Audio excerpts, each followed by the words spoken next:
So I got rejected from a bunch of consulting interviews at that point, actually 7 in a go. And when I got rejected, I rationalized this later. So when I got rejected from the 7th one and I decided to try and jump off the 19th floor of the building, it was not even a huge consulting firm. You know what irritated me? It was the fact that I got rejected, but friends of mine who I thought had less grades got the job. It's like that dialogue, in Three Idiots, कि खुद की हार इतनी नहीं बुरी लगती, लेकिन दोस्त जीत जाए ना, so then you feel even worse. So I think my inability, and I don't think our system prepares you for rejection, right? Yeah. You're always told, beta, work hard, keep doing your thing, study, settle ho jaoge. But what happens if you work hard and fail?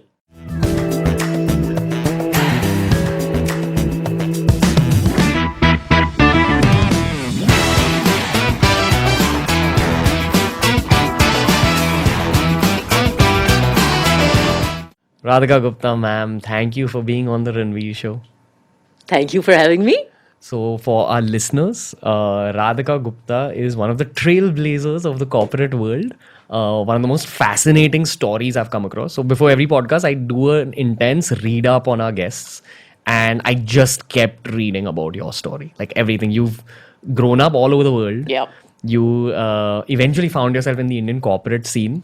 You're one of the country's youngest CEOs, and you're kind of what I would like to call, this is not written, but this is my gauge of it. You're one of the country's most feared CEOs. I'm feared. in a very positive way. Feared or fearless now? You have to. Fearless and Feared. Yeah. Feared is a nice one. Interesting. Yeah. So today you're the CEO of Edelweiss Mutual Funds. Yes. Interesting story, but Edelweiss was one of the companies that I was targeting in terms of my first job when I was in engineering college. Oh, really? Yeah. I didn't know that. How did you find out about Edelweiss? So, while you're in engineering college, you're constantly told that, there's other things you can do outside of engineering. And you just assume that, okay, the other things are finance or startups. So I thought, no, I might be too young for startups. So why not try finance? And Edelweiss seemed like a cool company from the outside. But I have so many questions about the world of finance in general. I have so many questions about the corporate world because that's something I've never delved into. And honestly, like when you're a younger entrepreneur and you're brash and you've also had an entrepreneurial... And I've gone through that phase Yeah. of the obnoxious young entrepreneur. Exactly, you're obnoxious. Yes, So obnoxious. A part of you, for lack of a better word, you kind of look down on the corporate world because they look down on you as well. Yes. Yes. I have so many questions about the corporate world in general, but let's start with your story. Where did this start? And very interesting, I know that you were born in Pakistan. Yes, I was born in Pakistan, and it's really funny. So I was born in Pakistan, and I'm not that old, contrary to the attire. So I was born in '83 in Pakistan, which is kind of rare. And in fact, once in the office, I have to tell you this, I told some guy I'm born in Pakistan, and he looked at me with this strange kind of disbelief. And then he held my hand, and he's like, "It must have been really sad coming on that train during the partition." It's like, okay, no, I was not. So my dad is a career diplomat. He was actually born in a village in UP called Gango, district, village kind of thing. And he ranked, I think, 10th or 7th All India, which is crazy in the civil services, first one.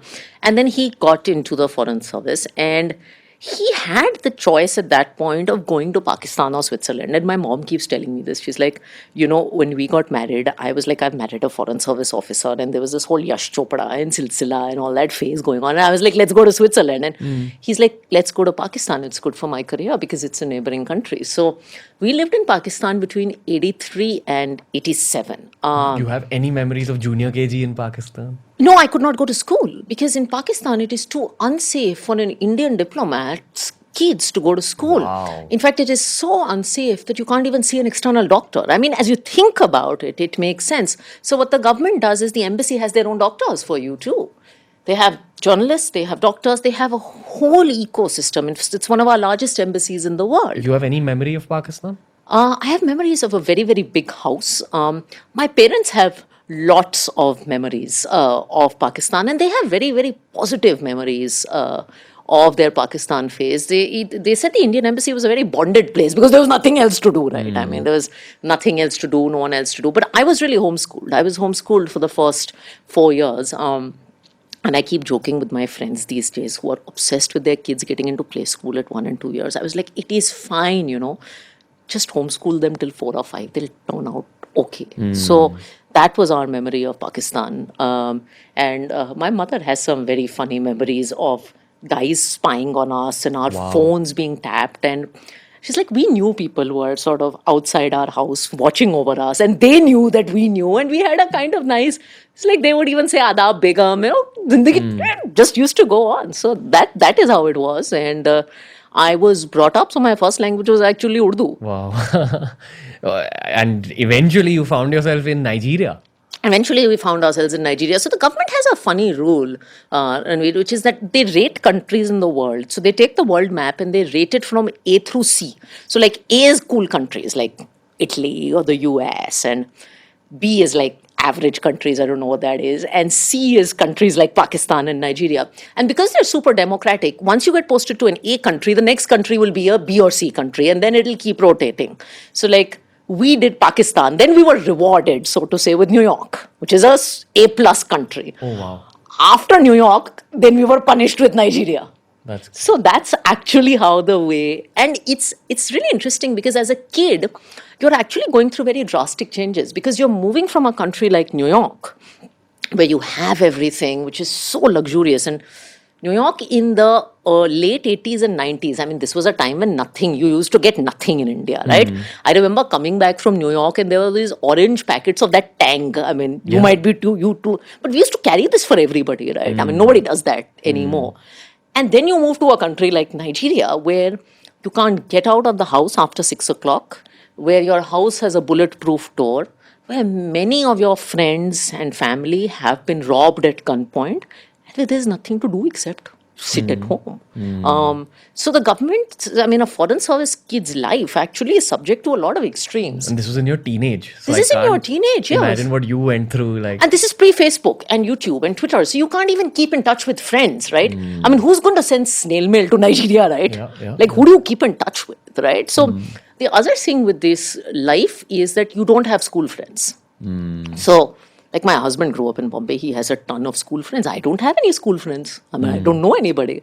So you also grow up with that. But yeah, Nigeria was a super interesting place to grow up. I mean, I've spoken about this. I really don't envy my mom because I think I was 12 and my brother was 9. And there was no place to go buy clothes in Nigeria. So if I wanted a swimsuit or like a prom dress, and I went to an American school where you have these prom dresses and all, she would have to go to this market called Yaba Market, this cloth market where you actually buy clothes by the thon and then put a tailor in the house and he would stitch every piece of clothing that you owned. wow. So it's just a very interesting kind of childhood. I'm going to bring you back to the present. Yeah. What did America add to the CEO's mind versus Nigeria adding to the CEO's mind? So I think the change has added a lot. I think rather than, there's something you pick up from each country. So one of the things I picked up from Nigeria, which is very true. So Nigeria is the most corrupt country in the world, right? I mean, you can't get petrol. You need 2 days of standing in line to get petrol. That's why people have two drivers in Nigeria. But if you look at the stats, Nigeria is actually one of the happiest countries in the world. Nigerians are constantly optimistic about life. And I think that's something that I picked up a lot.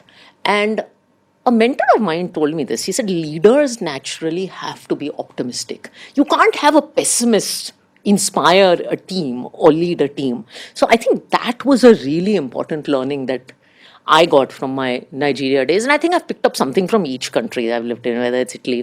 Why do you think Nigeria is so unsafe though? Because even I've heard stories about, like, I was with a relative once and he said that he feared going to Nigeria on assignments, and he's a techie, he's an engineer in America. And he said that a friend of his went there or landed up at the Lagos airport. Yeah. His driver picked him up, and instead of taking him to the hotel, they took him into a forest. And then they found out that driver wasn't the real driver. He made Totally believable. Yeah, he made that guy strip down to his underwear, took his watch, took all his belongings, left him in the forest, and drove away. And then the actual driver Called him and said, listen, I'm your driver. Yeah. I think it's had a very violent history. It's still got a lot of tribalism and communities, and it's a very poor country. There is, one thing we're very lucky to have in India, and I'm speaking from the hat of someone in finance, is a big middle class. In Nigeria, there is extreme richness and extreme poverty. And that creates a sense of Why do they have what I why don't do have? they have what I have? And so there's an interesting thing that when you go roam around in Nigeria, you always wear robbery jewelry, even a man. So he's got to wear a gold chain around his neck or a ring or something so that if someone robs you, you don't get killed. You can give your ring rather than your life. I got mugged last year. Oh, you were mugged last year? Yeah, like in Bombay. I was Okay. walking uh, in my area actually, which is actually a pretty relatively safe area of the city, Five Gardens. Oh, that's super safe. Yeah, and it's I've walked around all my life, and I was on the phone with someone walking. I was on the phone with Manish actually, our common friend. He was Yeah. telling me something about business. He's also been on the podcast. And I'm walking, and I suddenly get whacked in the head. My specs fall off, and my phone falls off as well. This guy, I was just confused because he whacked me hard. I was on the floor. I mean, I was on the footpath, and he takes the phone, runs away. Another guy comes on a bike, takes him away, and goes away. So I couldn't even chase them. I couldn't take that In guy. Five Gardens, which is like super safe. Yeah, and so here's the creepier part of the story. He basically mugged me. I was in shock. I went and filed a police complaint, all that. And immediately after getting mugged, you have a sense of shock and you have a sense Yeah. of why did that happen to me? And this was like last year when businesses are established and I'm per se famous. Yeah. And everything's going well, and suddenly you get mugged. And then over the next 2 or 3 days, you realize, okay, wait, maybe that person just wanted that phone way more badly than I wanted it. So you kind of start asking questions about life, that why, like, I'm a good person, I've not done bad shit to anyone, but why has bad shit happened to me? And then you realize this class difference where you're like, even in India, while it may not be as much as Nigeria, there is that class division of people who are given a lot versus people who are not. So I went to school in Philadelphia in the US, and our area was actually a very unsafe area. So I saw a lot of mugging there. And if you come to this, I mean, you think about it, it actually had a community of very poor people and then all these university kids. And it's the same class difference. I mean, you wonder why people would mug a college kid because a lot of kids in Philly at that point, I mean, there was a point which you knew you would not cross. Why would you mug a college kid, Yeah. right? But it's the same thing, right? These people have come into our community and they have something that we don't have. Yeah, 100%. So the creepier part of my story was later on from an anonymous Instagram account. I got a message saying, "Hey, brother, I'm sorry, I was the guy who whacked you and took your phone." And that Instagram account it had like 0 followers, 0 whatever following. It was just like an account made for telling me this, that it was some fan who had like mugged me, and he said that this is your phone's IP, whatever the identification number, and it was actually the correct identification number. And I didn't know what to do, and I was too busy by that point. I had forgotten about the mugging. I mean, I'd moved on, but it kind of just changed my whole perspective on fame, this concept of class difference. But yeah, there was.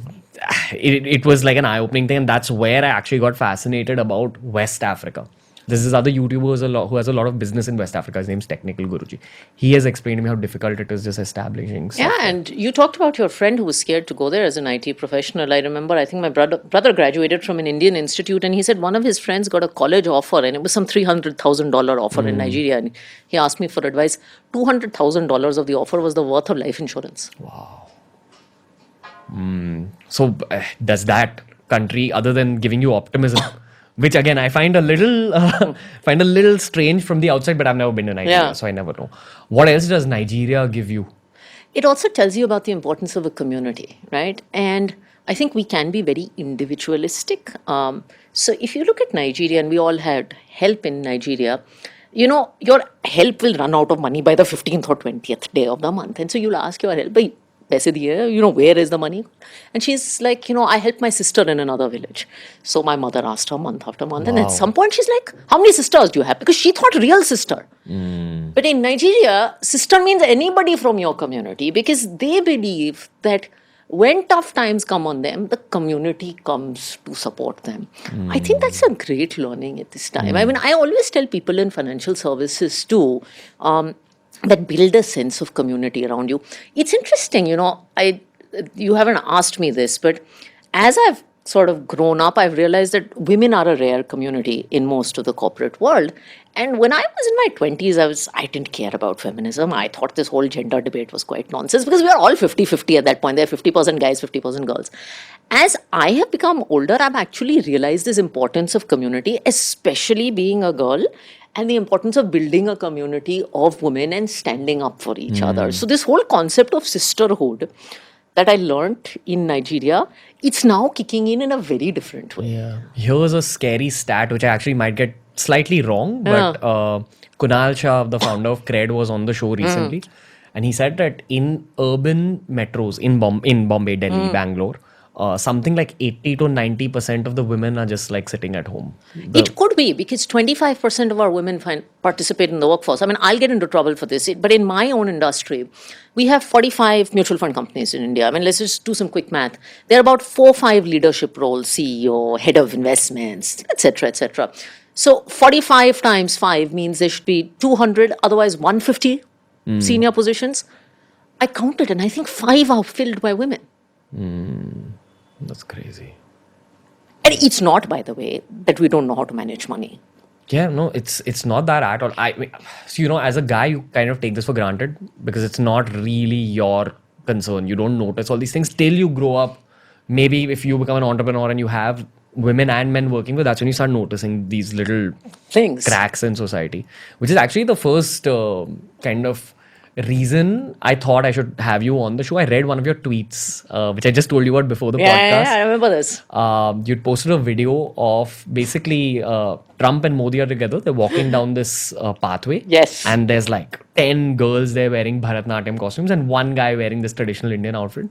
And that one guy, it's a kid. And He's a kid in a white outfit. yeah, the kid pulls out his phone and goes up to Modi and Trump and says, "Hey, can I get a photo?" Yeah. And they oblige, they take the photo with them. And your caption on that was, I'm going to let you actually complete it. So there's 2 parts to it. So my caption on that was ask for opportunities because nobody is going to do anything for you. And the other thing about that photo is, so while the kid's tapping and asking, look at the expression of the girls. So a lot of people trolled me on that saying, well, what if the girls didn't want a photo? But my answer is, look at the expression of the girls. They were like, almost like that Miss India moment, like, I can't believe he got it. Well, my point is, why did he get it? He asked.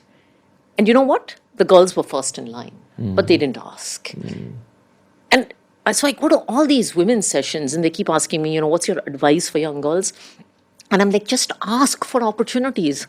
Ask for the big promotion. If you're competent at something, ask. I think, on average, if a woman is 8 out of 10, she's probably going to rate herself 6 and a guy is going to rate herself 11. Yes, that's an actual study. One of my friends who's a consultant at Bain, she sent me this that's an actual study. There you go. What you quoted. They had actually asked a bunch of women this and exactly that happened. Most of the women rated themselves lower than the capabilities and most of the guys rated themselves higher than the capabilities. And it might be societal conditioning, genetical pre-conditioning. I don't know what it is. It's all that. So it's the smallest thing. So I remember when I was getting married, I had these pheras and I was wearing a reasonably light lehenga. So I was walking and I walk fast. So I was walking around the fire quickly and my husband was walking. And the Pandit actually told me, and I might get into trouble for saying that, this slow down, you should look shy. Wow. And from a young age, you're told stuff like this. I'm like, but why should I slow down? We are walking and I'm walking at the pace that is comfortable to me. So you're told not to ask, you're told to slow down. But I'm saying nobody is going to look in a room and say, oh, that girl is really great, I should give this role to her. The girl has to ask, she has to raise her hand up. That's how, by the way, I got the CEO role only because I asked for it. That's crazy. And again, as once you're in a leadership position, what you understand about women in your workforce is that they add completely different dynamics to the same projects compared to men. Even men have their own, good things that they add to the project, but the same goes for women. And the best organizations will always contain, according to me, an equal mix of men and women, but we're probably far from that. And it's actually not just about gender. I mean, I learned this in my first job at McKinsey. It's a diversity of every kind adds value, right? You have someone who's a physicist versus someone who is a lawyer versus someone who is an engineer. They will all have different perspectives. I mean, I believe organizations should have diversity of age. You can't have 30, 50-year-olds and no young population. So it's not just gender is one form of diversity. But diversity of everything matters, right? Yeah, one whole section on this podcast is going to be about how you overcame this gender bias, age bias, all these things. But before you actually, went on to the corporate path, you also had an entrepreneurial side of things. And before that, you were in Wharton. Yes. And right after Wharton, you had an extremely dark phase of your life. Yes. Which One dark phase. But so what after Nigeria, what had happened? So after Nigeria, my father moved to Italy, which is where I did my high school. Awesome place, by the way, like the best place I've lived on earth. And then I think by the time I was in 10th or 11th, there was this thing that, what do you want to do next?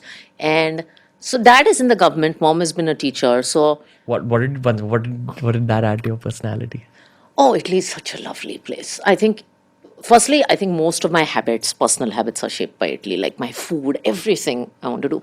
But I think what I love about Italy, and I actually do a talk on what different countries add to my personality, Italy is very proud of who they are. I think Europeans are very proud of their roots. Like, I always say that Italians celebrate every stone that there is in their country because they have a very rich heritage. They celebrate. So, Italy is a home of espresso and cappuccino, and being a coffee fan, you'll love this. But, there's no Starbucks in Italy, right? Because the Italians are not going to let, or till then there wasn't, I think.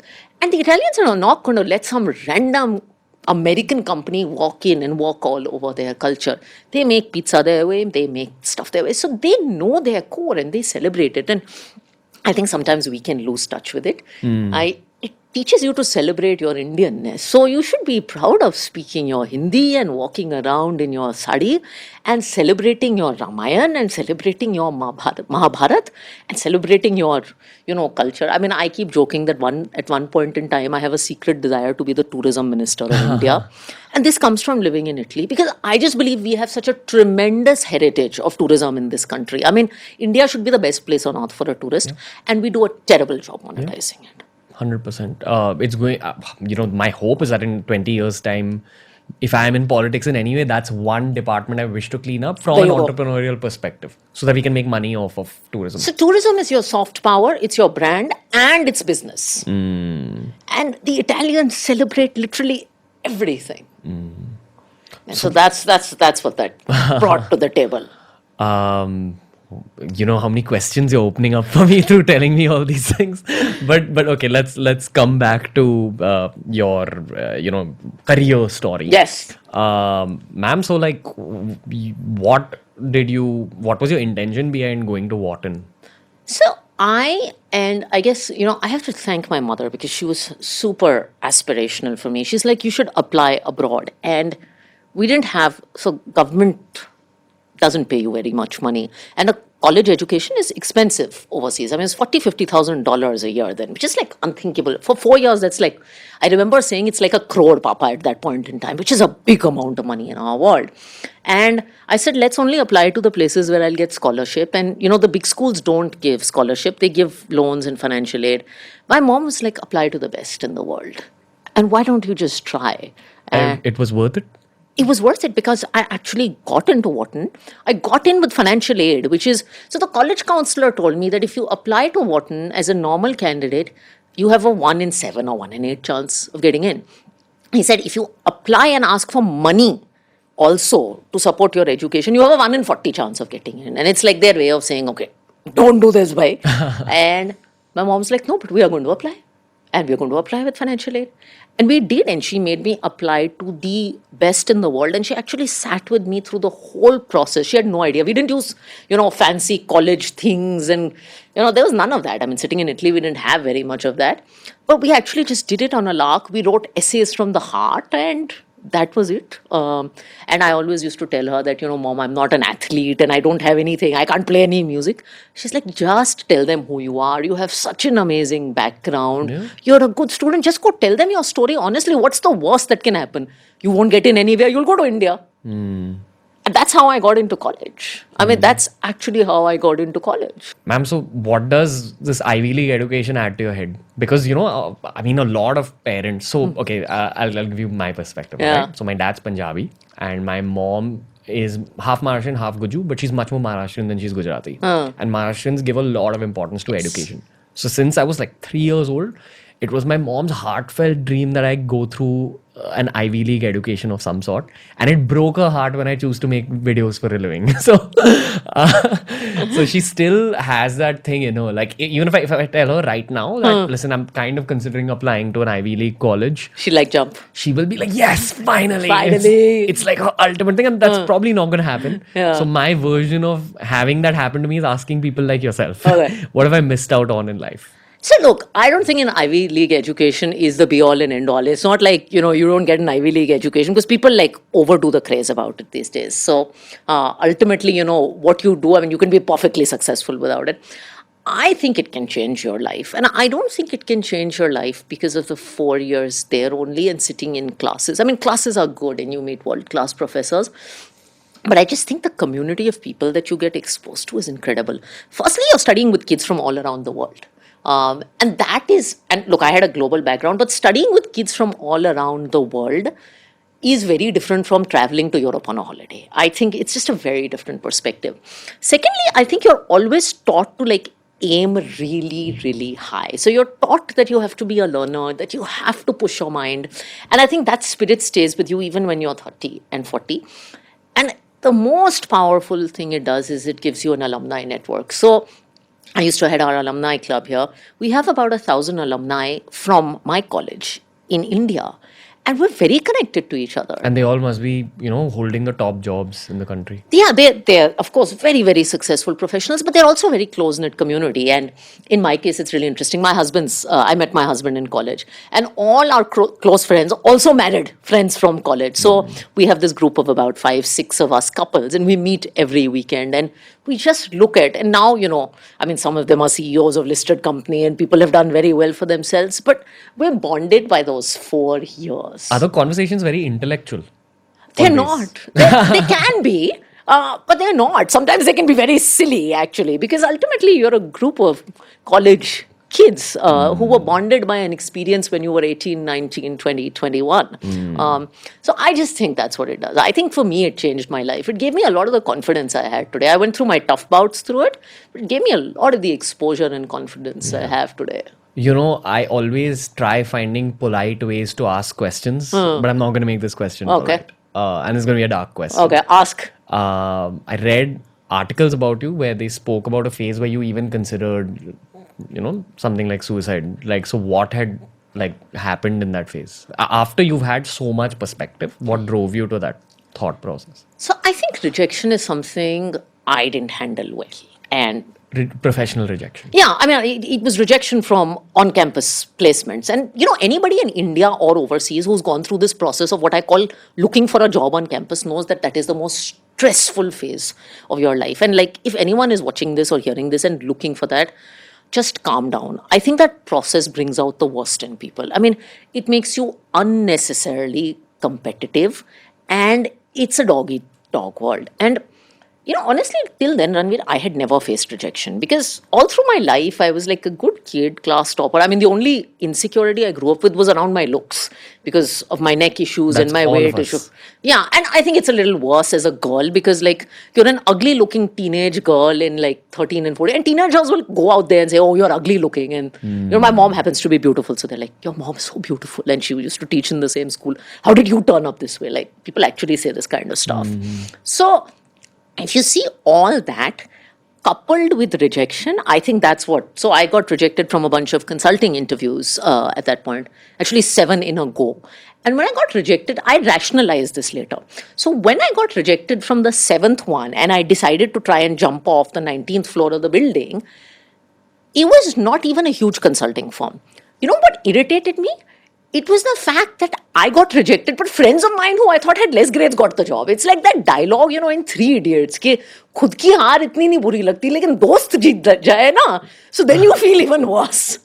So I think my inability, and I don't think our system prepares you for rejection, right? Yeah.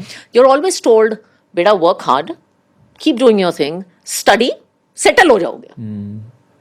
But what happens if you work hard and fail? Who prepares you for failure? at any point in time. So that was my first bout of failure. And On what? Because I mean, I'm sure you've sat through many hiring drives yourself. Yeah. What basis do you think they rejected you on? I don't know. And I found it to be a perfect conversation, right? And it's not like I haven't been rejected after that. It's just that I handle it much better. But I always believe that rejection in some way is redirection to a better place. And this could even be romantic rejection. This could be romantic rejection. This could be college rejection. This could be rejection from, I mean, you're going to book a hotel and you didn't get it and you ended up staying at another one. I mean, it could be rejection. I mean, any kind of rejection. For instance, when I was applying to college, I thought MIT was my dream school. Like, I wanted to be an engineer, nerdy, all that. I didn't get into MIT. In retrospect, I think they rejected me because I was not the right fit. Maybe this consulting firm rejected me because I was not the right fit, or someone else was a better fit than me. And I ended up at McKinsey, which was great for me. So I always think rejection could be just God's way of saying, you're meant for something else that's a better fit for you. Yeah, 100%. Rejection opens up new dimensions. It does. And as I said, redirection to a place that might be better for you. But you're not taught how to handle rejection well. How old were you when you had climbed to that 19th floor and that was happening? I think I was 20, 19 or 20. Well, I mean, you've already seen Nigeria, USA, Italy. You had experiences there. What Yeah. was flashing through your head? I was like, why is this? So in my head, it was like, I'm a really good kid here. I really worked very hard. I went to Wharton on a scholarship, which was very rare. I've kind of survived all this. And how can I be rejected 7 times here? Like, one time is okay, but how can someone be rejected 7 times after being topper of her class, going through all of this, being super sincere about everything? I mean, that's what goes through your head, right? How can they reject me? Why did you not jump? Oh, I was lucky. My best friend at that time, who most people don't know is my husband today, he was sitting with me and he just called the cops. And he's like, this girl is trying to jump out of the window, do something. And that's when the cops came and they took me to this mental asylum, this thing that existed on campus. And then I had to escape. And my father was in a country called Zambia at that point in time. He had moved to Zambia from Italy. So I remember calling him at 3 in the morning saying, Papa, I need to get out of this asylum. And he said, how did you land up there in the first place? I said, a boy, I was trying to do this. And a boy, I mean, he asked me the same question, that why did you not? I said, listen, I was with this guy and he called the cops. And he's like, who is this guy? He was more worried about, I think, the boyfriend than the jumping off the floor. Traditional Indian father. But that's how I got out of it. Wow, that's a very intense story. But you got me. I'm sorry, I'm just a little blown away right now. So I've lost my flow.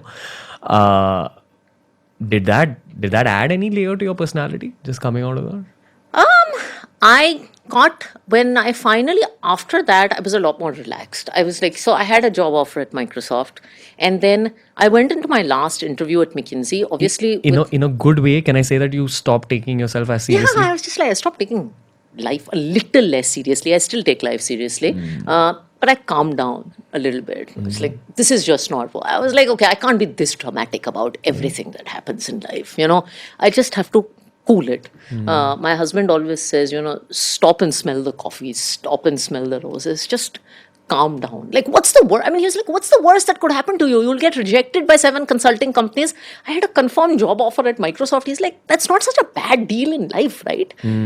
So I just started seeing the other side of life and putting my problems into perspective. And I think that helped. Yeah, and now you're building one of the biggest corporate careers that India's seen. And, I think telling the story obviously much later has helped me a lot. I mean, I'm glad I lived through that story because I also had the ability to tell it later.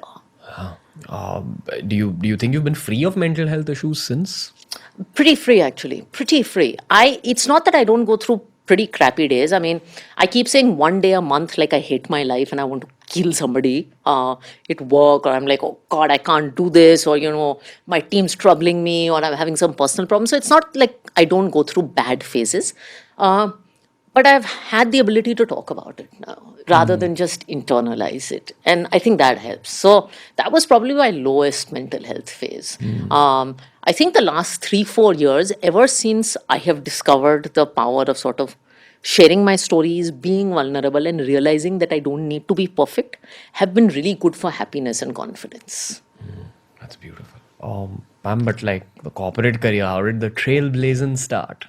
So the corporate career is one. I have to tell you, the corporate career is less glamorous than it is made out to be in your. So I like tried to jump off right for this corporate career, and so my first job was at McKinsey, which is like a top consulting firm in the world. Now, when I joined McKinsey, I was like very excited about it. I was like, okay, I'm going to be a strategy consultant and I'm going to sit in this conference room and come up with like strategies, and white smoke is going to emerge out. Just for the listeners, could you explain what a consultant does? So a consultant is basically consulting companies basically advise corporates, Fortune 500 companies, large companies on various parts, how to turn around their HR, how to change their operations. There's basically a problem that a company could be going through, and they hire a consulting company because they have got expertise seeing many different companies. So that's what a consulting company does. And consulting is a career that people are very excited about because at a very early age, it gives you exposure to different businesses, different problems, and you think you're actually going to sit and advise them, right? So now when you think consultant, like you're a consultant to me, you think you're probably advising me on something. So my impression was, I'm going to sit in a suit and big boardroom, and the CEO of this company is going to walk in, and I'm going to give him advice on how to run his business. That's the perception. So my first assignment at McKinsey was for like an equivalent of Chroma, one of these electronic retail firms. And it was in a city called Houston in Texas where there's no vegetarian food. And my job was to go to this electronics store and start at 4 in the morning and follow people around in this store and just catalog on a pen and paper what they were doing from 4 in the morning till 10 at night. And I was like, what is this? I was like, I tried to jump off a 19th floor of a building for this. And so that's how my corporate career started. And I mean, the reason I'm saying this is because I think entry level jobs are not what they're made out to be. And it's not just at McKinsey. McKinsey is a great employer, but you need to go through the tough grind. Yeah, nobody is going to give you the reins of the company and say, solve my strategy and tell me. You don't know anything, right? Yeah. So that was the first thing actually I learned in my corporate career. And I always tell younger kids who join that don't expect the first 2-3 years to be glamorous. Yeah, you're going to do very, very, very basic work. I mean, you always start life at the bottom of the totem pole again. Like if there's a totem pole, you just start life again at the bottom. Like Yeah, which is the biggest of problem even we see in hiring, even for the media industry today. We'll hire some very talented kids who will severely lack patience. yeah, there you go. And they'll fight with you for larger opportunities. You're like, dude, I need to put you through a grind first to ensure that you're capable of handling those opportunities. Even in financial services, your first few years are sitting in front of an Excel spreadsheet and cranking models, and it's good because it builds your analytical ability. It teaches you to understand detail. It teaches you to make mistakes and go wrong. No one's going to hand over your company to a 22-year-old kid on the first day. That doesn't mean you can't make it as a young person. But a little bit of the grind you have to go through in life, right? Like a lack of patience and a lack of the ability to sacrifice things can like really put a stop on your career's growth. And I also think no job is too small, right? And I struggled with this a lot. So I would sit in Texas at like 10 at night, and I would sit in the warehouse and start crying. And I would be like, what am I doing? And I wouldn't tell my parents about this because I was like embarrassed that this was my role at McKinsey. But I realized it was the right thing for them to do. And it wasn't just me. It happened to everybody, right? You just go through the grind. First year jobs are like that, and they get better and better. And by the way, even now, I mean, people wonder about a CEO's role. 30% of my profession is a lot of this grind. I mean, it's just a lot of random stuff that doesn't appear glamorous, that's not very fun, but you have to do it. Before the CEO journey began, and I'd like to call you a multi-billion-dollar CEO today. See, I have to sell my podcast with a little bit of masala. Okay, So, anticipate that the thumbnail might contain a multi-billion, okay. Managing multi-billions. So that's accurate. But you had an entrepreneurship journey before that. So what took you from consulting to starting your own firm and then being bought over by someone else? So I always say that young people have a little bit of hunger and foolishness in them. I again try to rationalize why I did this. So I did the consultant gig, and then I worked on Wall Street for a few years. Great years because I did 2006 and 7, and then I did 8, which is like most of what you see in the movies is true about Wall Street of Like 2000. Wolf of Wall Street? A wolf is a little extreme, but things like The Big Short, etc. I mean, elements. I was actually trading mortgages. That was my first job on Wall Street. So very selling loans to people who had no income, no job, and no assets. They were called ninja loans at that point in time. So Like, okay, you don't have a house, take a loan from us, Yeah, and then correct. pay it over the rest of your देख life. लेना तुम बाद में देख लेना.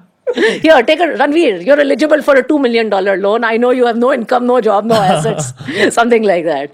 So yeah, we did that for 2-3 years. How are Indians perceived on Wall Street? It's very smart people. I mean, Wall Street has a ton of us. Oh, okay. I think globally, and I mean, this is an interesting conversation. So, my dad's represented India from the 70s to, 2020 or 2015 when he retired.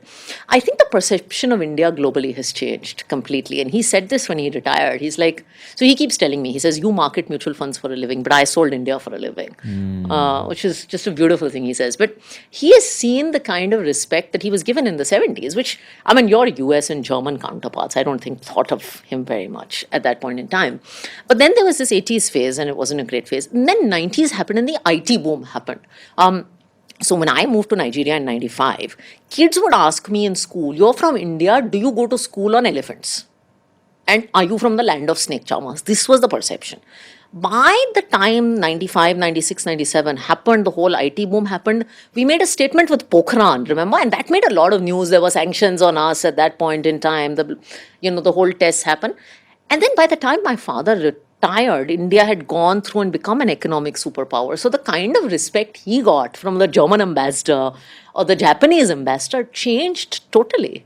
And that's a reflection of Wall Street too. So I think as our economic standing has changed, our perception has changed. So perception is Indians are very, very smart, capable people. Yeah, on a very personal, selfish level. Yeah.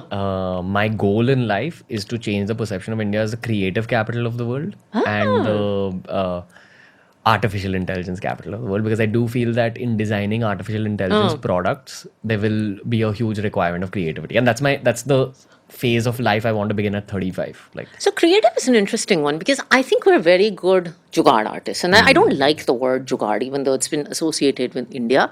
But sort of original thinking and innovation and creativity, I think we can still do a lot more. So we're very good at copying. yeah, while we've had people on the podcast who are not very hopeful about India's future, like people in their 40s, 50s, Yeah. but I don't know whether it's the meditation based intuition, whether it's just my gut from running YouTube channels and talking to the youth on such a macro level. I feel like we're heading into a good phase. So if people your generation and my generation are not optimistic, then I really worry for India. No, I feel we are the two generations that are optimistic. It's the ones, older than yours. You're 83 born? So I'm I'd say the 83 people born in the 60s and 70s, Yeah. they're the pessimists. So, interestingly, I mean, this is a detour, but when I moved back, it's been 10 years since I moved back from the US. And there's this lovely Indian thing that when you move back from the US, it's a very big deal to move back from the US. Wall Street ka career, you've left to come to India. So people always ask me this question, did you regret it? Like, till date, everyone asks me this question. Do you miss the US? And then, of course, there's the famous one, what would your salary have been in dollars if you were living in the US? Which is a totally irrelevant question. I always say, talking about optimism, that I don't regret it at all. And the reason I don't regret it is the US is such an evolved place. It's a great market. But see, it's a market where most problems have been solved. So you really have to do things at a third order to make any impact. Here, I think with what you're doing or what I'm doing, there's so many people we can cater to, and we can do basic things and solve a lot of problems. So you can make tremendous impact here, which I don't think you can make in a market like the US. Yeah, I completely resonate with what you're saying at the age of 27. But at age 22, it was my alpha ego kicking in, saying Yeah. that no, I want to be a king in this country and not a second class citizen there, which may not even be true. Like, I'm sure that once you're in the US, Yeah, you settle down. It's a country that takes you in very nicely. yeah, they're very accepting people. Very, very Which accepting. I've learned over time. Yeah, but very back, accepting. back then, the ego told me that no, let's become Yeah, I want to be here. Raja here. Yeah. But that brings me to my question on entrepreneurship. Yeah. What was that journey like, starting your own business? Because I've seen that a lot of people who try transitioning from the corporate world into the business, and I'm not generalizing, but I have seen a bunch of people who can't really keep up with the world of entrepreneurship. Because, for example, in the world of corporates, if you eat a banana Yeah. and you want to throw the peel somewhere, there's a dustbin kept near you, you can throw it. In the world of entrepreneurship, if you eat a banana there's no dustbin to throw it into, and you have to buy the dustbin yourself. Yeah, I'll tell you a story about the dustbin. But no, it is a very, I mean, people keep saying the US to India transition. I think employment to entrepreneurship is a very big transition, especially when you're young. I will say I was a super arrogant, like Wall Street kid who How moved old were you? 24. Okay. So, and 24 is not young for a startup person. It's a little young for a financial services startup person because we are a gray hair and, we like gray hair, right? It's a business of trust. Ma'am, what? I'm sorry, I'm cutting you short. Yeah. But why? Okay, for example, I chose content entrepreneurship because I was very fascinated with the world of content. Yeah. You know, I loved watching television, and I thought, wow, I want to get into this business. I want to show people visuals. And that's why I chose content and media as my domain. What initially made you choose finance? Because on the outside, it can seem boring to a lot of people. Okay, so I'm not going to give you the glamorous answer to this. See, there are people like you, and I think you're taught that, you should find your passion and you should follow your passion and all that stuff. And I think that's great, right? And there are people like you who find your passion in life. I was just a good student who went to a management school, and it happened to be a finance and management centric school. Now, Dad had never had a corporate career for me to know that so if you are going to ask me, did you want to do finance since you were a kid? No, I had no idea what this was, right? I think some of us just start in careers and we grow to love our careers it's almost like arranged marriage, right? Some of us find our life partners and we choose them and, we fall in love and then we get married. But some people, I mean, a lot of this country has arranged marriages and you marry someone and it works. And I think that's my case. And now I have stayed in the profession for 15 years because one of the good things about finance is that you're constantly learning something. So one of my old bosses at AQR used to say, so I used to ask him that, listen, you have yachts, right? You have all the money in the world. Why are you doing this at the age of 50? And he's like, this is the only profession in the world where you always have something new to learn every day because either you should be making money every day or you have something new to learn, and nobody makes money every day. So I think it's a very dynamic industry, and that's what I love about it. And that's why I've stayed around it. But I just found it because I was a kid at a management school. Stimulating? Very, very stimulating. It can be as stimulating as you want it to, especially in a country like India where the market is evolving. See, you are living in a country where the Prime Minister is going to people and still saying open bank accounts. And you have hyper rich people who know what to do with their money. And you have the whole range, and you have a capital market that is constantly evolving. So you have lots of people where you can make a tremendous impact, and it's the most heartening thing in the world to have someone say, I did an SIP and I'm so happy I invested in mutual funds and I was able to pay for a surgery or do something like that, or my dreams were able to come through. I mean, ultimately, we are in the business of money management, and we make people's dreams come true. People invest and people save and they make dreams come true, whether they are a vacation or a business or whatever it is. So in that sense, it's a very rewarding profession. The stimulation and the ability to help other people is the joy of it. Yeah, I mean, you could make a woman independent and enable her to start her own business. You could change the financial fortunes of a family. So there is a deeper purpose. I think it's not Wolf of Wall Street. We're not the evil industry that the media makes us out to be. By the way, we're also not like the I hate the media portrayal of us. We're not like the, high, glamorous, like there are girls all around and there's this high, rich life. Most financial services professionals are actually if you talk to fund managers who manage money, like fund manager is someone who manages your money. If you give me money, they're very quiet people and they're very burdened by the responsibility of managing someone else's money. It's actually very easy for me to manage my own money. But when you give me money to manage, I feel stressed here. There is a responsibility that there are thousands and lakhs of people who we are responsible for. So I think that's also another. So there's a word in our industry called fiduciary. But fiduciary means you're responsible for someone else. And I think we live with that responsibility every day. I sometimes think people don't understand that. So that's the stimulation part of it. But was it stimulating enough for you to say, okay, I want to start a business in this? Business can be a very brutal game. So business teaches you some things. So I was an investment professional, right? But as you said, there are lots of other things that happen in running a company that you have no idea about when you have a corporate career.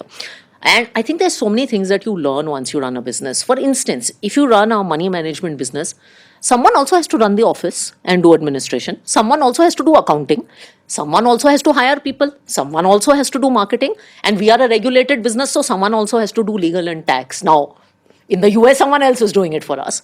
When we started, there were three of us partners. And so It was you, your husband? me, my husband, and a third partner who was a colleague of mine in the US. All three of us had only investment backgrounds. Now, somehow I became the person who decided to leave investments and do everything else.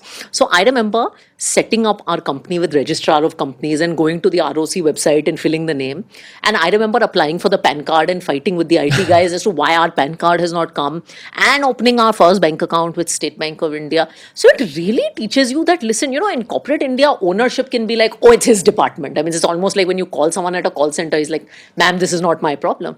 When you run a business, everything is your problem, right? And I was the one, in fact, and get into trouble for saying this.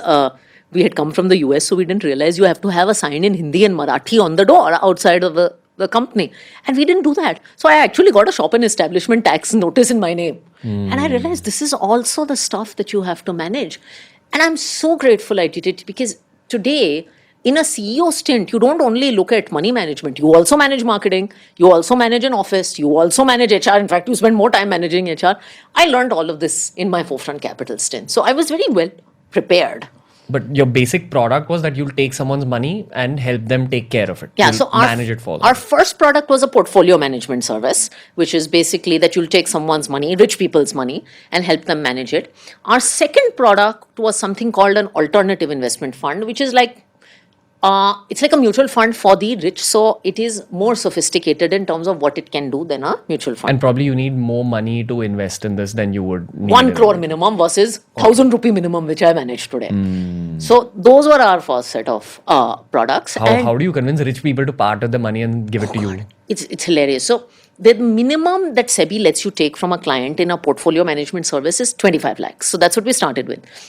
And we would go to friends and family and say, please give us money. And, you have this belief that when you are a Wharton return graduate, people are like waiting to give you money. You said Ivy League return. Nobody cares. But does every Wharton graduate or every Ivy League graduate have that capability of actually multiplying those 25 lakhs? Well, forget multiplying it. Can you even convince someone that you can multiply it? But say you have good sales skills. Do you think they have they are good enough and strong enough to? So I think money management is a very basic profession. I think, it's a profession that involves understanding what is a good business and what is not a good business. And whether you're a Wharton graduate or a not Wharton graduate, I think if you're a strong thinker, if you're disciplined about your approach, and if you know what is a good business, you will be able to do it. So I don't think it's that difficult in industry. It's a difficult industry in terms of temperament. So one of the things my husband says, because he's also a money manager, is that this is a career where every week it's like a report card comes out on you. It's almost like the film industry, because you do badly for a month or 2 months and people start, questioning the last 10 years of what you've done. So in that sense, temperamentally, it's a very difficult business, and markets move up and down, and we live in like a social media and noise induced world. So there's so much noise. So just to maintain a calm, disciplined temperament and have conviction that, okay, I like this company, it's going to do well, I don't care about what other people say. I think the temperamentality of money management is pretty underrated. So most portfolio management services in India, because I know a lot of our listeners actually think of their life with that target of at some point I will definitely invest with a PMS firm. Okay. That's just how young people think. Thanks to influencers like myself. There you go. Basically, a PMS firm in India, what do they do with those 25 lakhs or 30 lakhs once they have it in their hand? Is it all stock market? Is it a mixture of FD, stock market? Sure. So, look, there are multiple ways to get your money managed in India. Mutual fund is one, PMS is the other, and there is a third called AIF. PMS and AIF are meant for, so PMS requires a minimum ticket size of now 50 lakhs is the minimum you have to put in. AIF requires 1 crore. All of them invest basis certain rules. So all of them have an objective, right? So you could have a mutual fund or PMS that is focused on the stock markets. You could have one that is partly stock markets and partly debt markets. You could have one that is just doing safe instruments. So it's very important to understand what the objective of what you're getting into is. Like, you could have a health podcast, or you could have food podcast, or you could have a music podcast. And I just want to add one nugget here for the listeners. Like, people often who are not from the financial world get intimidated by these words like, Yes. PMS, mutual fund. Like, they get that's the big hurdle, I think, for your industry to tell people, listen, all this is very basic and simple. But all these things are whatever ma'am's saying, if you're not understanding it, pause this podcast or pause this YouTube video, go Google it and come back. Yeah, and there's a ton of financial education out there. So I always tell young people, just learn. And I mean, guys like you have made expertise out of it. But the big challenge for my industry is to try and just simplify Explain it. communication. Yeah. We've interestingly started a podcast where we're trying to explain people the basic principles of investing through Ramayana. Which is a very homegrown kind of thing. Yeah. Or we're releasing a TV ad next week where we're trying to use Kabaddi as a medium to explain one of our financial products. So we're also trying to simplify, because I agree, we have too much jargon. Yeah, I mean, and that's the big hurdle. Honestly, I remember being a 23, 24-year-old getting concerned about managing my money. Yeah. And the big intimidation factor was this, that I didn't understand what my wealth managers were talking. Like, and then I had to stop them. I had to actually take out my phone, Google, or call up a friend who's in finance and say, bro, can you please explain this in like simple words? And there is always a simple way to explain it. Absolutely. But it's the challenge that your industry faces as a whole. It's not. Well, one thing I would tell young people, though, is that, even if you are a financial services professional, you will screw up in your 20s with your money management. I mean, I have made major mistakes. And out of recklessness or lack of knowledge, and it's okay. Because if you make them in your 20s, you make them when you're not very rich. I mean, you have your life to earn, right? So it's better to start, learn, invest a little bit, make mistakes. Hopefully in 5 years, you'll learn something and you'll learn what suits you personally, right? And then you'll be okay. So it's okay to make mistakes in your 20s. In fact, inevitably you will make mistakes. You make mistakes in your career also, right? So why not in money? And these financial mistakes are being spoken about by someone who created an extremely successful financial services business and then got bought over by Edelweiss. So, I mean, tons of mistakes, which is okay.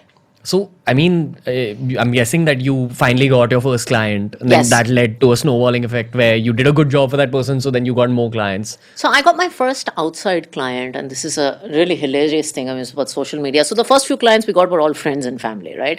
I just, again, want to cut you short for a second, just to explain to the listeners that I'm guessing the business model here is you manage someone's money, and the profits you make on that money, you take a cut from those No, profits. so again, so you manage someone's money and you charge a small fee for managing that money. So it could be like 1-2% is typically the fee. Sometimes in some products you charge something above the profit. So like if I make 15%, then I'll take something of that. But the basic money that we make is it's like a bank charge. It's called a management fee in our business. So it's a fixed fee for managing your money. Got it. Typically it's 1-2% of your money Got it. that we charge. Got it. Yeah. But then what happened once you got your... So first few clients were all friends and family. Then I got this advice from someone very famous in financial services. I won't take his name. I was like, okay, so all the clients were getting our friends and family. Now how do we get non-friends and family? Because you're going to run out of that bank of people, right? And you're a young kid. So he said, there are all these TV channels like CNBC and ET Now, etc. He's like, India mein, and he actually said this in Hindi. He's like, jo dikhta hai, wo bikta hai. I mean, whatever is visible actually sells. So he's like, you have to promote your brand. You have to go out and build a brand. So I remember going on LinkedIn and talking to all these journals, and I'm like, can I show up on your TV channel? And that's what I did. And I started writing articles on money control. My first external client actually was a guy who read an article of ours in Money Control. And he showed up to our office. He lived in Thane, showed up to our office, which is a little industrial estate in Worli, and he gave us 2 crores at that point in time. When we had a total of 2 crores, he gave us another 2 crores, and he didn't know us, and he just liked what we had said in the media. That's actually how we got out. And then the business grew from there. In fact, it's unfortunate, but he died 2-3 months ago in the lockdown. But he remained an investor with us for 10 years. You'd written a thread about this on your Twitter. But Yeah. please go follow Radhika ma'am on Twitter. You are one of the reasons that I say that there's a new wave of Twitter happening in this country. So people's perception of Twitter is that it's entirely political, which is not true. yeah. It's one of the easiest ways to grow your mind. It's a very Absolutely. underutilized tool in the And to modern share world. your thoughts, good or bad. Yeah, I think you discovered us also off Twitter, I'm guessing. I discovered most cool people I know off Twitter. I mean, Twitter has done so much for me. And I just think that people complain a lot about Twitter. But if you look at the positive side of Twitter, Twitter has, like, we're a young brand. It's totally democratized. I mean, in the earlier days, marketing was about having big budgets, etc. Now you can have good content, and Twitter gives you reach as an individual and as a brand. So I love Twitter. And, if 5% of people are trolling me, hey, it's okay. It's all good. Yeah, I think that's a modern life hack. You just need to learn how to embrace the concept of trolling early in life, Yeah. and you will be able to grow massive. Don't you get trolled offline? Doesn't some relative tell you, "Yeah, tu bahut moti hai?" Or like, I mean, don't you get trolled offline? Yeah. So why do you object to online trolls? And It's a part of the new modern human experience. That's yeah, what I so it's all. I actually have fun with them sometimes. I've chosen to not talk to them, but I have fun reading them. Trolling in Twitter, or being trolled in the corporate world by older guys. Yeah. So, why did Edelweiss buy you guys out? Like, what does a big company like Edelweiss perceive in a privately owned company and say that, okay, we need to buy these people? Is it that they want to buy the assets, which is people like you, that Yeah. I want a Radhika Gupta to work at Edelweiss? Do they see that? Do they see all the portfolios you're managing? So I think it's a combination, and selling your company is a super emotional thing. And we talk to a lot of buyers. We actually spent about 9-12 months in this whole acquisition process. How long did you actually run the company before? 4.5-5 years, 2009 to 2013. So long enough. And then we started this process of kind of selling the business. And honestly, we spoke to companies bigger and smaller than Edelweiss. Now, people think these deals are done only for the money and, you sell your startup for XYZ. I can promise you, and you said that you wanted to talk to Edelweiss, and work for them out of college. The reason we picked Edelweiss was the brand and the culture. You have to financial services businesses are not food businesses where you just sell it and you walk away. They buy the business for the founders because they expect the team will hang on. Now, if you as a group of people have to work with a company afterwards, your primary criteria is, dude, is this a place I want to work? So it's a marriage rather than a buyout. Absolutely. And I said this again and again when I did the deal, that it's a partnership, it's not an acquisition. And, people always, in fact, when we sold the business, people kept saying, they're going to eat you alive. Corporate India is going to, because this was our first time working in Indian corporates. They were like, oh, it'll be a Lala company. It will eat you alive. I mean, all the standard stuff. Thankfully, they have not eaten me alive. And in fact, the partnership was a 4-year partnership, after which, my husband and I could have moved on, but we haven't moved on, right? We've stayed and grown. One of the things I like about Edelweiss, and this is very rare, I don't think they get enough credit, is it's one of the few financial services companies in India that really cares about young talent. Most of the CEOs are super young. I mean, there are a lot of CEOs who are in the 35-40 age. That doesn't happen in this country. Like, we just like people with gray hair. I mean, I got this opportunity when I was 33. So you have to give something to people. What do you think they saw in you at 33? I think with Edelweiss, it's always been a passion to do something. They know that the advantage of young people is that they are passionate and they adapt to change. So if you are a challenger brand, you have to be someone who is open to changing, right? You have to be someone who is like, okay, I don't care what anyone else is doing. I don't care if I'm small. I'm just going to go out and make a mark. So I think that ability to adapt and change in young people is something that they like to take a bet on. And because they saw that in me, I've had the confidence to hire young people in my team. So most of my hiring has been very young. Ma'am, like, I know, like, you're one of the most humble people I've spoken to, and I've spoken to CEOs where I don't sense humility, and I hate doing this to you, but I read a very, very interesting stat about what's happened at Edelweiss after you took over. Yeah. Could you just share some of those, just like that number with the viewers, about those many billions of dollars that you're managing now and what you're aiming for in 2025? Okay, yeah. So one is the aspirations are super large. So I've seen Edelweiss Mutual Fund, and we have ranks, right, in our industry of 45 mutual funds. Like a hierarchy. Yeah, it's like it's literally, it takes the money you manage, which is called assets under management. So that's the money you manage. So I may manage 100 crores, you may manage 200 crores, and You're ranked based yeah, on you're that. ranked based on that. And these ranks come out every quarter, and there's like a lot of social media hoopla about these ranks. So it's a very league table obsessed industry. So I've seen us as 36th rank. We just broke into the top 15 this quarter, which we're super excited about. And I've seen us manage 6,000 crores of money, which is a little less than $1 billion. And we probably manage a little less than 50,000 crores of money in the last few years. So from 6,000 to 50,000. Yeah, and I mean, look, the aspiration is, and I've said this in interviews, that we want to manage 3 lakh crores. People also ask, what's the strategy to get to 3 lakh crores? And I don't think I have an answer to that. I don't think you need to have answers to that. Even at 6,000 crores, I don't think I had an answer as to how we'll get to 50,000. But I did know that from 6, I'm going to grow this business to 9 and 10. And from 10, I'll grow it to 15. So life is a series of small steps taken daily. And as you take those small steps, a little bit more confidence develops in you. A little bit of luck also comes into play. A few opportunities come and you grab them. And, lo and behold, you grow. The term CEO is intimidating. Yeah. Especially on the outside. Amateur listeners, college kids, we don't even know what a CEO does. So I have 2 questions. One, do all the companies have different roles for their CEOs? And 2, what does your life as a CEO entail? Like, what do you do? Okay, What's your daily work? Okay, so the daily work changes day on day, but I think it's unfortunate that a CEO role is intimidating. And I've had these debates with my father. I think the old model of the CEO role being intimidating in itself is a problem. I don't think the CEO is the one who sits in the corner office and everybody's really scared of the CEO who's going to walk in.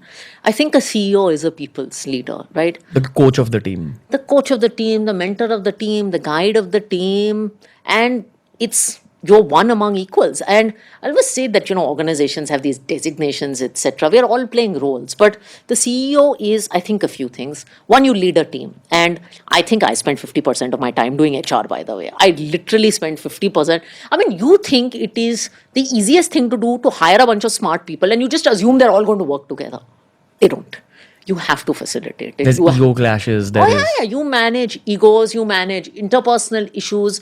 Sometimes you'll just be sitting in meetings where you have no technical contribution, right? Because I'm not a technical expert in every department, right? But I'm just there to facilitate 2 people working together.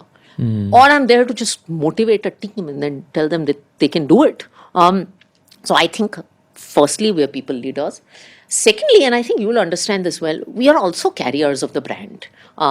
Because, when you're CEO Edelweiss Mutual Fund, your responsibility is to carry the message of Edelweiss Mutual Fund everywhere that you go and make sure that people think the highest about Edelweiss Mutual Fund. So I wake up every day thinking I represent the brand and I have to be the best ambassador of the brand. I mean, this is something I learned from my father. So he said, I'm ambassador of India, right? His title all these years was ambassador of India.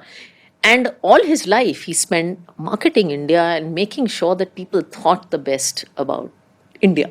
And I think of myself as an ambassador of Edelweiss Mutual Fund. So I think that's the second role that we do. And then, of course, you do a lot of routine stuff and you manage business and you make sure the company is profitable and all that stuff happens.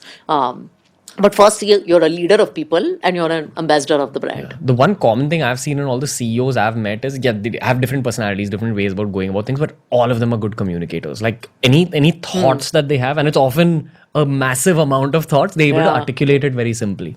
So I'm told this, and I didn't believe this. But actually, over time, I've realized that I think it matters because, it's one thing to have thoughts. And in India, I don't think it's as much about thoughts. It's about convincing a large number of people that this is what, if I say tomorrow, we all have to wear red t-shirts because that's what's going to be good for the company. It's about convincing everyone that they have to wear a red t-shirt tomorrow and making sure that they wear a red t-shirt tomorrow.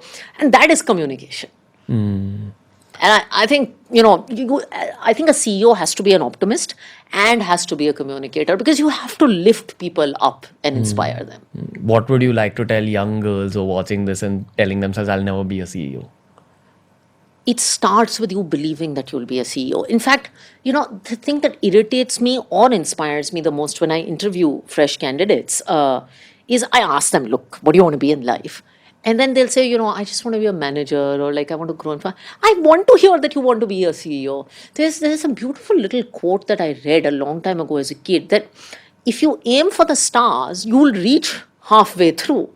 So if you aim for less than a CEO, I don't know where you'll get. I mean, it's like, Ranveer, if you wanted to play cricket and your son or you aimed to be a cricketer, you would always say, I want to be Tendulkar. I want to play for the national team. Nobody says, I'm going to be a Ranji Trophy player or I'm going to play for my state team. So I'm saying the biggest thing to tell little girls and guys is set aspirations here. Yeah. Be hugely ambitious. Yeah. And ambitious is not a bad word. It's not a bad word for a girl.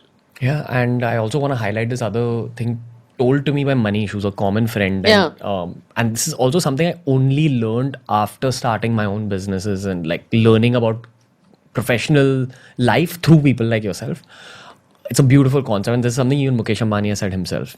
He said that it took my dad, Dhirubhai Ambani, maybe 40 years to build out his legacy. It probably took me 20 years to build out a much larger legacy. And it'll take my kids 10 years to build out a much larger legacy than what I've built in 20 years. And the reason for that is India. Yeah. The spectrum and the number of people that we have. This is something that young people underestimate. Like I remember being in engineering college and I always had the same question that why are these people aiming so low in life? Like, and I had that perspective fortunately because of having a lot of business savvy friends outside of engineering college who weren't studying engineering, who were studying BBA, who were running their own businesses in college. I used to talk much more to them and I used to have this disconnect with my engineering college friends. And I asked my business savvy friends in engineering college, do you sense this with all these other people? Like, why are they aiming so low? And they told me that, dude, it's just cultural upbringing. They've been told that you're in engineering college, you better have a stable job at the end of it, and that's it. It's that whole मेहनत करो नौकरी मिल जाएगी settle हो जाओ. Yeah, and at the core of it, it's Yeah. a status game. The parents want to be able to tell their friends that, oh, my kid's got a great job. Yeah, right अब वो settle हो गया है, फिर उसकी शादी भी ठीक हो गई है, and then if you're a woman, then you have kids and all that. But why aim low? At least start by aiming really, really high. And I think this is definitely an Ivy League education. It forces you to aim really, really high. At least start thinking that you're the best in the world, Yeah, right? yeah. One of the things I always used to tell my team, even when we were ranked 36, is that, the league table can call your rank anything. Okay, that's reality. But in your head, you have to be number one. And In your head, you have to be number one, because if you think like number 36 in your head, you will always stay at number 36. 100%. And one thing I've learned about business and entrepreneurship and careers is that anything is possible. Oh, yeah. Oh, Like, my God. You can aim for the stars and it'll just boil down to how much you're willing to execute. And sometimes, and I've seen this in my last 3-year career, things like Bharat Bond and some of the things that we've done. I mean, opportunities come at you and you think there's no chance that I'm going to have to get this. Or, why would this come to me? Why would I get this? And it just happens. If you want it hard enough. I mean, look, so don't judge me for this. I'm a total Shah Rukh Khan fan of some time. And I actually really believe that whole dialogue about agar kisi cheez ko sache dil se chaho, to actually the world conspires you to make you to succeed. Yeah. My reason for choosing this career and not creating, say, comedy content or light-weighted content is that I want to breed entrepreneurship in India. I want to share my mistakes. I want to share the fire. I've been blessed. I've been born with a lot of fire, and I just want to put it out there for the world. And if there's ever 100 billionaires of the world list, I want 50 to be from India, and I want 49 to be like listeners of this podcast. I know it's too high an aim, but at least they should have heard one podcast and got some fire. And I want 25 of them to be women. I really hope so. I want 25 of them to be women. I want that to be a change through the podcast, and I'll tell you why. Again, there's this concept I read about a lot. So it's this concept of matriarchal societies. I believe that Bhutan is a matriarchal society. Parts of the Northeast. Yeah, parts of the Northeast, Kerala. And you know what it does? I've been to the Northeast. I've been and spoken to men from matriarchal societies. Again, I will get hate from this because India does have its section of Oh, yeah. people who do not believe at all in this concept. Oh, anytime I say something pro-women on Twitter, there's like 10% of people who are going to hate me Yeah, for yeah, it. I mean, so- it's okay. That's okay. We'll bear some of those arrows short. Why do you think a matriarchal society is good for the earth? I'll let you take that answer first, and then I'll give my own perspective. Also, could you just explain what matriarchal societies are in very simple words to the listeners? So I think matriarchy is where women play a strong role in society. I think you mentioned Kerala in the northeast. I've also seen this. My mother-in-law hails from Mangalore. And I think the advantage of a matriarchal society, and forget matriarchal society, of lifting women, is that when you lift a woman, you lift a community. And when you lift a community, you lift an economy. Just want to give a nugget, like a story here. Yeah, go ahead. In Israel, so the country was developed after World War II, Yeah. where they had Jews from all over Europe and all of the world settle Yeah. into Israel. Yeah. But they didn't know how to unify everyone. So they did this very interesting thing where they made Hebrew compulsory, and Hebrew was like their Sanskrit. Like how Sanskrit is It kind was of their unifying thing. Sanskrit is kind of it's Yeah. dying out in India. it's It's coming totally back dying out. slowly. Yeah. It's coming back gradually. Like people are getting interested in Sanskrit again. But Hebrew was a language that had entirely died out. And the government didn't know how to bring back Hebrew completely. Yeah. So they made Hebrew compulsory for everyone till 4th standard, but for all the girls till 10th standard. Because the girls would become mothers and they would teach the entire families. That's the core concept of matriarchy, that women have this ability to unify, to what we call galvanize. So galvanizing in engineering is when you dip another metal in zinc and the whole metal gets covered in zinc. Yeah. That's the power of a matriarchal society. When people learn to look at societies, businesses, life like that, and not just, I don't want women to get power, I want men to be in power. That's when we'll really start. So we growing. had, my mother-in-law had this maid, and I think I've told this story before, from Mangalore. And she, I think maybe would have been fourth or fifth pass. And she came to Bombay. And she started working with my mother-in-law. Now, she didn't know any English, I think Kannada medium or whatever, and then was forced to drop out of school to support a big family of brothers, etc. So she brought up my husband. And then I think when my husband's aunt went abroad, she went abroad with her. And she traveled the world, she learned English, she did everything, came back to Bombay, and she was able to migrate 2 or 3 of her sisters from the village into Bombay. She was able to settle down her family and buy them land in Mangalore. And she became a base for other girls of that community in Mangalore to come settle down in Bombay. So that is the galvanizing effect that a woman can have. She now, by the way, she paid for her own wedding. She's now sending her 2 daughters to English medium schools. And I think that shift now from Kannada medium 4th standard dropout to sending your daughters and getting them educated, I mean, that is an orbital shift in our society, right? Ma'am, like what do you think are the strengths and weaknesses of both men and women? Like, could you list out strengths and weaknesses of women and also strengths and weaknesses of men? So I won't say men and women. I'll say masculine and feminine, because I do believe that there are feminine qualities that also exist in men. But I do believe the world actually, if you look at the skill set of the future, it favors the feminine skill set. So the old skill set, which was the masculine skill set, is analytical.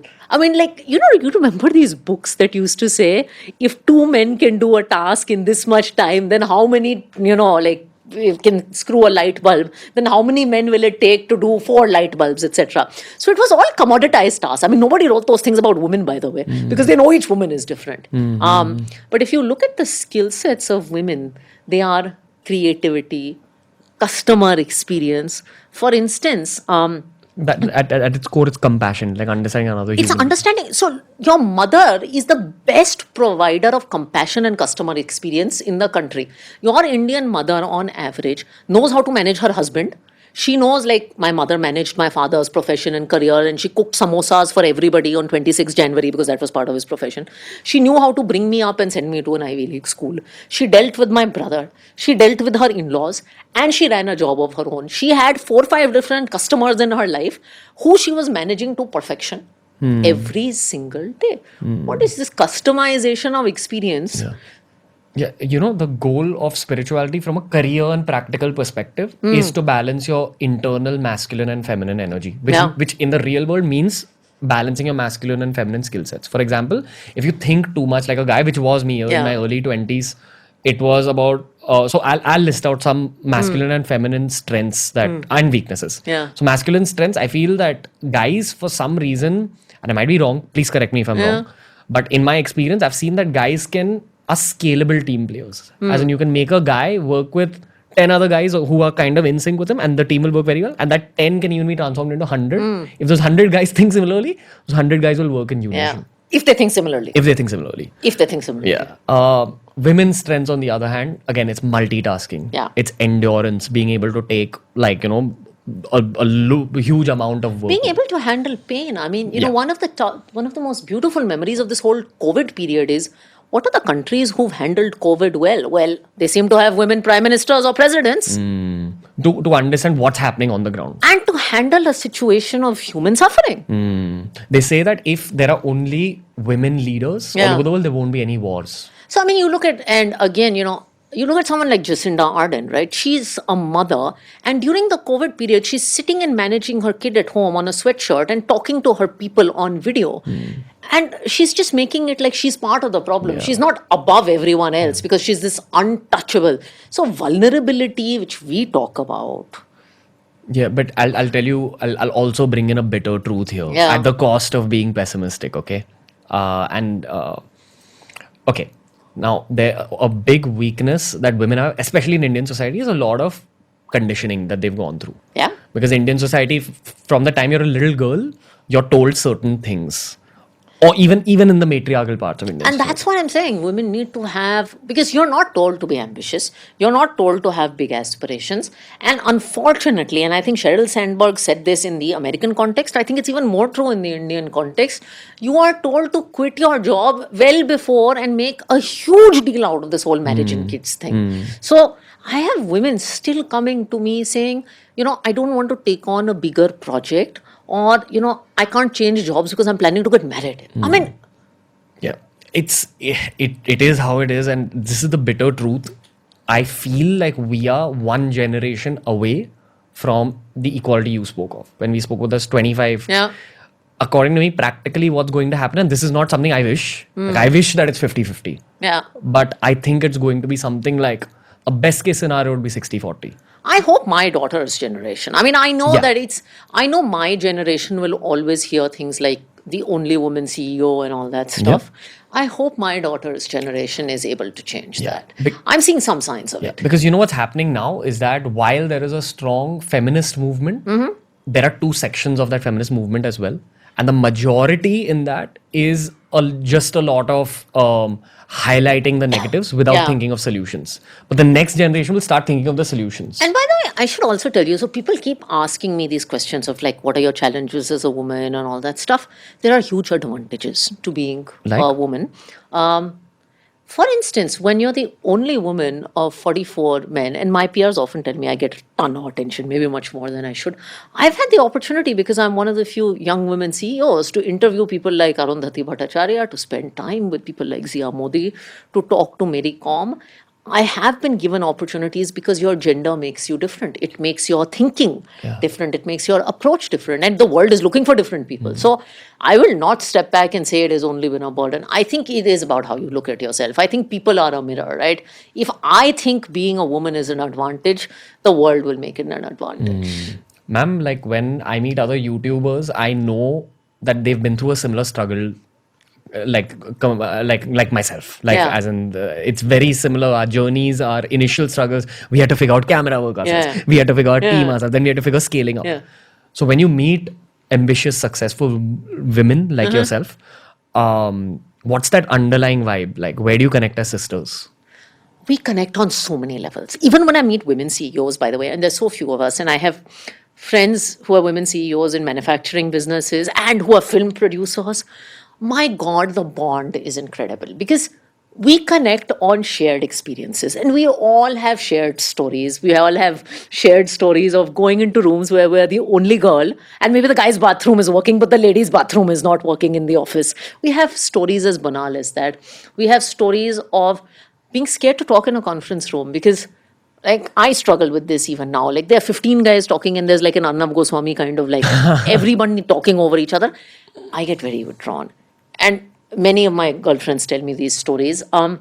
We have stories about how a lot of the socializing is done over dinners, especially in financial services in the US, over drinks and dinner, and you just don't feel comfortable talking about that. And unfortunately, and I'll get into trouble for saying this, Me Too has not helped our cause as women either, in some ways. While it's made the workplace a lot safer, people are getting more scared to hire women. So we have those stories also. So women bond on many different levels. And I think probably the best part of my job is the sessions I do with young girls. What would you like men to know about an ambitious woman's mindset?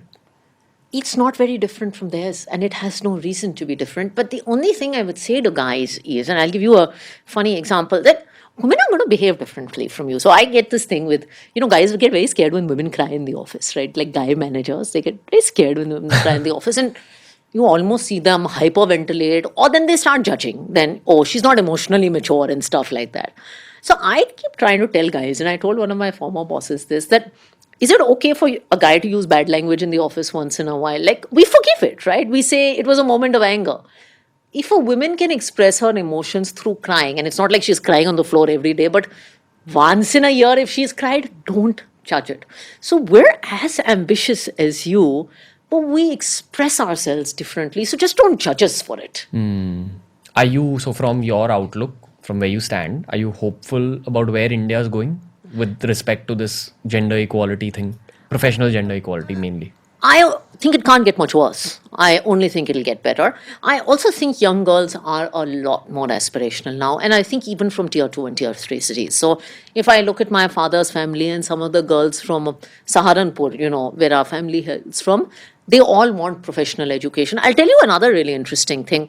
There's this whole myth that men have in the office that the minute a girl gets pregnant, she's not going to come back. Okay? I have had countless number of girls, because we have a lot of women in the 30s bracket. All of them have their kids and they come back to work. So they know their careers are important to them. In my mother's generation, I don't think that was the case. Yeah, 100%. It's gradually Chancing shifting. with her. Now I'm criticized by this. I mean, okay, now I'm criticized for this by my co-founder and also by like my team occasionally, that I bring in too much emotion into my work. But that's because I'm a creative professional and creativity comes out of the same place of emotion. So as my career has gone forward, I'm even more emotional. Balanced but emotional. And that's why I'm going to use this opportunity to just request people that if there's any girl who's watching this podcast and who's looking for an opportunity, I have this goal of khada karoing, like as in establishing 1,000 entrepreneurs. So if you're watching this and you want to get into entrepreneurship, but you're scared and you don't know where to start, write into us, careers@beerbiceps.com. I hope to be a part of that change for the sake of my sisters, for the sake of my mum. They've told me all my life about this. And one day daughters. I'm sorry? And one day daughters. Definitely. Like, I mean, I'm not a father yet. So, yeah, but one day. If the next generation, definitely. I hope to be a part of that change, and while I also have been in rooms with just guys. Yeah. So I know what that side of the game is also. I know how guys look at women also. And there is sexism. And there is bitching about women that happens. The whole gender. But one thing, so it's really interesting. My husband joined, I'm part of a sort of CEO forum with mostly guys. And my husband also joined a forum which is for spouses, okay? And he's the only guy in this group that he's in, which is all women. And he says it totally changed his perspective, because he says there is reverse sexism also. It's not about men. It's we villainize men. It's the majority that vilifies the minority, and it is very subconscious. So, it's not just about men. If you were 50 people from one state and there was one more person from somewhere else, they'll all speak in their language. Yeah. So it is also a majority syndrome. It's not a men versus women syndrome. Got it. Beautiful. My husband has just seen this, and he said every guy should be in a group with a majority of women to understand what it feels like. Yeah, I think he tweeted about this. He tweeted about this, and he totally says you should do it. I've seen it change the kind of man he is. I mean, I just hope that these series. So you're actually the first podcast in the series of women entrepreneurs podcast that we're starting. Okay, so there'll be lots of them. Yeah. So and honestly, as a guy, only conversations like this give you the correct kind of perspective. Yeah. This is not conversations I have on a daily basis. But thank you, ma'am. This was a lot of fun. I'm hoping to do a lot more podcasts with you going forward. Thank you so much. It was a lot of fun. I think we talked about everything under the sun. Yeah, and I am dead sure you will reach that 3 lakh crore mark and beyond. Thank you. And not that you need a podcaster to I tell hope you I'll that. also influence 3 lakh people positively. Yeah, that's the hope, that this podcast goes out to a lot of people. So if you've watched it till this point, please share it with everyone you know, men, women, everyone you know. Young, old. Yes, we need content like this to really go to the right people, the leaders of this country. So again, Radhika Gupta, ma'am, thank you. This was Thank a you lot so of fun. much. Beautiful.